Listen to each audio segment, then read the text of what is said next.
कितना कॉन्फिडेंट है इस इलेक्शन में? मैं बहुत अच्छे से कॉन्फिडेंट हूँ, काफ़ी कॉन्फिडेंट हूँ। और यह बार अगर नहीं बदला तो फिर डीडीसी कभी बदल ही नहीं सकता। क्लब में सुधार होने चाहिए, क्रिकेट के अंदर सुधार होना चाहिए, प्रोफेशनल्स यहाँ पर आने चाहिए, सीईओ प्रोफेशनल होना चाहिए, जो अपॉइंटी होना चाहिए, सीएजी की तरफ से अकाउंट देखने वाला आदमी होना चाहिए। ये सारा कुछ लिखा हुआ मानकों में, लेकिन है नहीं। वही पुराना ढर्रा, वही लूट।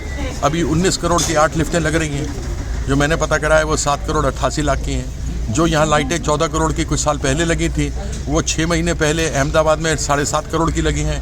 अहमदाबाद का जो स्टेडियम है वो यहाँ से 2.5 गुना बड़ा है।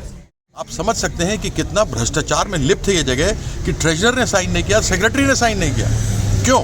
ये प्रश्न तो आप पूछेंगे ना उनसे, लेकिन ये लोग कभी आप लोग को अंदर नहीं आने देंगे, क्योंकि आप आएंगे तो इनसे सवाल पूछेंगे, ज्वलंत सवाल पूछेंगे, और जब ज्वलंत सवाल पूछेंगे तो इनके पास जवाब ना होगा तो फिर आप कुछ ना कुछ लिख देंगे, इसलिए आपको अंदर नहीं आने देंगे। पैसे की लूट हुई, क्लब की आप परिस्थिति देख लीजिए क्या है। इतना क्रिकेट इतना लोकप्रिय खेल है, देश भर के, छोड़िए विदेशों के छोड़िए, देश भर के अलग अलग स्टेडियम जाकर देखें और उसमें मेंबर्स की फैसिलिटीज़ देखिए। मैचेस होते हैं, मेंबर्स के लिए अलग से सुविधा होती है, अलग से उनकी एंट्रेंस होती है।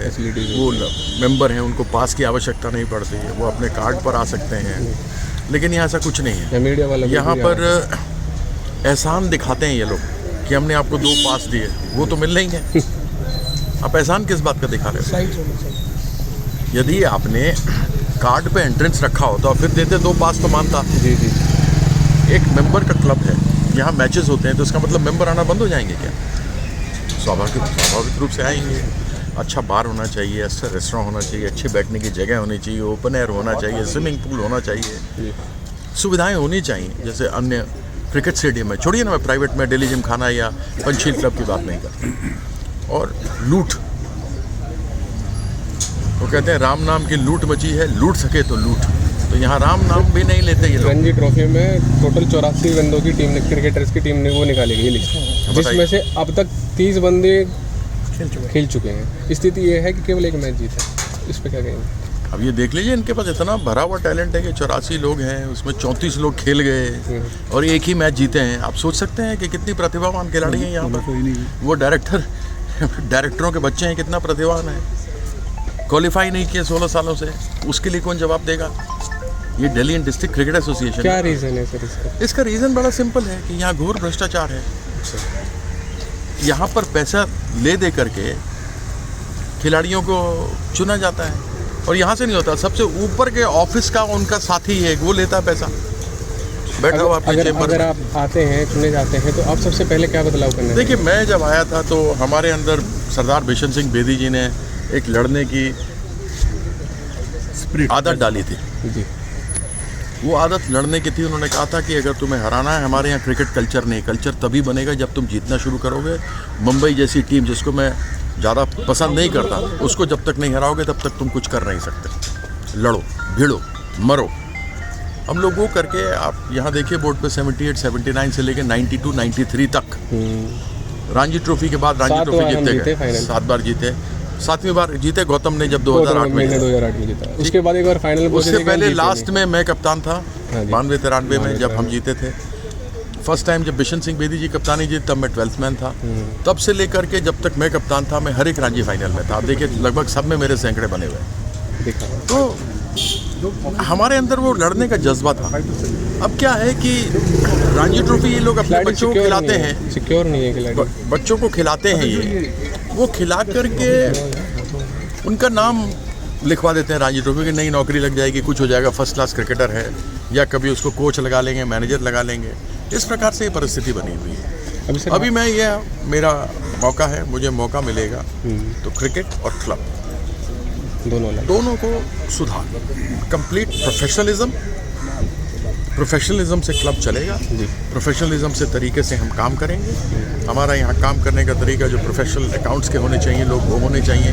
यहाँ पर सीईओ नहीं है, इंटरिम सीईओ रखा है जो एम्प्लॉई है डीडीसी का, और 3 साल से रखा हुआ है। जबकि सुप्रीम कोर्ट के जब बना था ये, और बीसीसीआई के उसमें है कि आपके पास एक फुल टाइम सीईओ होना चाहिए, सीएजी का आदमी होना चाहिए अकाउंट्स के लिए। वो कुछ नहीं। क्यों? अभी यहाँ के ट्रेजरर ने कोई कागज़ साइन क्यों नहीं किया है? ठीक है ना, बैलेंस शीट क्यों नहीं साइन किया ट्रेजर ने? ट्रेजर देखता है ना सारा लेखा जोखा, उसके बाद वो साइन करता है, वो अप्रूव करता है, हाँ ये ठीक है, ये ठीक है, ये ठीक है, उससे साइन क्यों नहीं किया? यानी कि यहाँ खाली घपला ही घपला है, गोलमाल है, इसलिए उन्होंने साइन नहीं किया। सेक्रेटरी ने भी साइन नहीं किया, सेक्रेटरी को तो उन्होंने निकाल दिया, और सेक्रेटरी ने भी साइन नहीं किया। साइन किसने किया? जॉइंट सेक्रेटरी ने। जहाँ तक मेरी जानकारी जॉइंट सेक्रेटरी भी हैं, मैं जानता हूँ उनको, अच्छे दोस्त है, हमारी जान पहचान है, बातचीत होती रहती है, और रोशनारा क्लब के हैं। अब मैं रोशनारा के बारे में क्या बोलूँ, कुछ बोलूँ अच्छा ही नहीं लगता कि मैं कुछ उसके बारे में कुछ बोलूँ। तो हम यही चाहते हैं कि जितने भी लोग हैं, रोशनारा वालों ने भी देखा है, उनसे भी अनुरोध होगा, NSCI के लोग भी हैं इसके मेंबर हैं, दिल्ली जिमखाना के मेंबर हैं, आपका जैसा क्लब है वैसा मैं इसको बनाना चाहता हूँ। आप लोग मुझे सुझाव दें, आप लोगों से मैं अपेक्षा रखता हूँ कि आप आएंगे, आगे बढ़कर मुझे मदद करेंगे, और मैं भी इस जो सपना है लोगों का कि क्रिकेट क्लब वैसा ही हो जैसा क्रिकेट खेल है, तो मज़ा ना आ जाए। दिल्ली में विराट कोहली से बड़ा खिलाड़ी कोई नहीं आया है दिल्ली के इतिहास में अगर देखा जाए तो, लेकिन अभी हाल ही में जो दिल्ली प्रीमियर लीग हुआ था उसमें उनको नहीं बुलाया गया था, इस पर आप देखेंगे? नहीं, मुझे नहीं मालूम उसके बारे में, मैं उसके लिए नहीं जाता हूँ। देखिए, हर एरा में अपना अपना कोई ना कोई खिलाड़ी आया है, समय बदलता है, आगे बढ़ते जाएंगे तो कोई और बड़ा खिलाड़ी निकल जाएगा, इसलिए कभी किसी खिलाड़ी की तुलना नहीं की जाती। अब मोहिंदर अमरनाथ को कहते थे come back king, Mohammad Ali कहते थे उसको क्रिकेट का, मुंह पे खा खा के फिर भी वापस आते रहे, लड़ने वाले व्यक्ति थे मैदान, लड़ने मतलब घूसाबाजी नहीं, खड़े रहते थे, जिगरे वाले आदमी थे। बिशन सिंह बेदी दुनिया के सबसे बढ़िया लेफ्ट आर्म स्पिनर्स में से थे। सुरेंद्र अमरनाथ बड़े स्टाइलिश प्लेयर थे, पहले मैच में डेब्यू में सेंचुरी बनाई थी। मदन लाल, उन्होंने जो कप्तानी की है और जिस तरीके से सामने से लड़ते थे वो, हम लोगों ने उनसे बहुत कुछ सीखा। तो सबका अपना अपना किरदार, अपना अपना दायित्व होता है, और इसलिए उनको हम कभी किसी दूसरे से तुलना करके कमतर नहीं कर सकते। हम लोग 4 दिल्ली के थे जो 83 में विश्व कप जीते थे, मोहिंदर अमरनाथ, मदन लाल, सुनील वॉल्सन और मैं, कपिल देव कप्तान थे हमारे। आज वो ग्लोरी वापस आनी चाहिए दिल्ली को, कि नहीं आनी चाहिए? दिल्ली की तरफ से एक मयंक यादव को छोड़ दें तो मतलब ऐसा, हर्षित राणा भी है जो इंडिया के लिए भी खेल रहे हैं, वहाँ गए, उसके बारे में आप क्या कहना चाहेंगे? हर्षित राणा जो, देखिए, ऐसे अनेकों खेल सकते हैं। हिम्मत सिंह जैसा खिलाड़ी मैं समझता हूँ कि इंडिया मटेरियल है, अच्छा, उसको टीम से निकाल देते हैं ये लोग। कैप्टन क्यों? टीम क्वालिफाई नहीं करती, उसको निकाल देते हैं, कप्तान बनाते हैं, फिर हटा देते हैं। आप उसके कॉन्फिडेंस का क्या हाल कर रहे हैं? यह तो उचित नहीं है ना।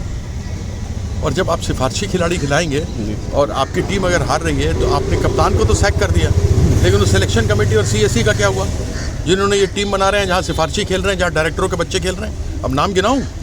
उचित नहीं लगेगा।